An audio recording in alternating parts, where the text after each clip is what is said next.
Already, I have seen here Mormons, Mennonites, Masons, Muslims, just about any other M word you can think of, or any other type of person you can think of. Where am I? It's a place where the mass of humanity seems to gather, microcosm of humanity. People saying goodbye, people saying hello, people going on vacation, people going to weddings, people going to funerals, people going to who knows where. Every week I'm going to bring you to a different place and suggest you might want to create your own case study going to such a place. I've already seen a woman that looks so afraid she was about to cry. I've also seen a couple that it just seemed to me looked like they were having an affair while on a business trip.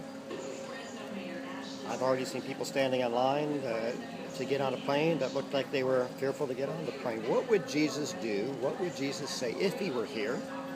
Jesus was Asian, Jewish of the first century. He'd never seen an airport, never was at an airport. But as a Christian, of course, I believe Jesus is here, big time. But here's how you might approach a case study you create. If Jesus were at the airport, I'd recommend you actually take a field trip to an airport.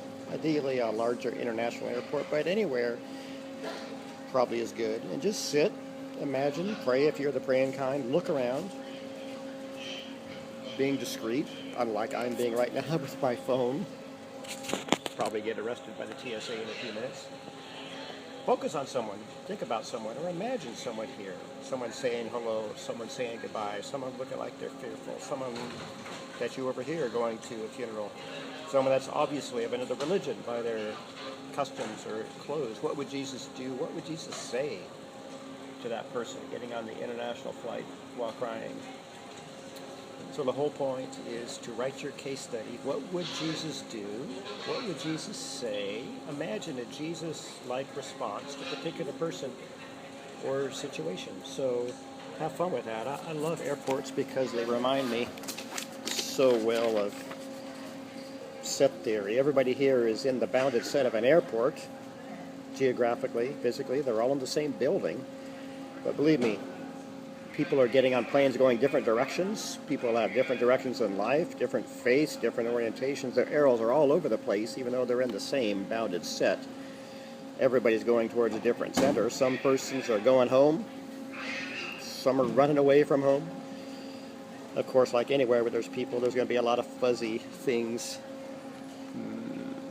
Who knows what's going on? What would Jesus say to the worker? Ticket agent, the mom who looks afraid to get on the plane because her baby's crying and she's got a rosary bead chain in her hand. I don't know. Have fun with it. Imagine it. Think big. Prayerfully, carefully construct a case study. What would Jesus do if he were here? Of course, always based on lessons you've learned in class. In the case study, you use the Gospel of Matthew, so that's probably your main source, and at least 2 other sources from class. It can be anything. Remember week 1, who is Jesus in Matthew? According to his genealogy, he's the one who's not afraid or ashamed to include outcasts in his family line. So is there an outcast here? Like the woman with the seeing eye dog. Is there an outcast here? What would Jesus do? What would Jesus say? This is Dave, checking out from what's lovingly called here in Fresno FAT, Fresno Air Terminal. But it's really Fresno Yosemite International Airport. We just love to say FAT in Fresno. What would Jesus do?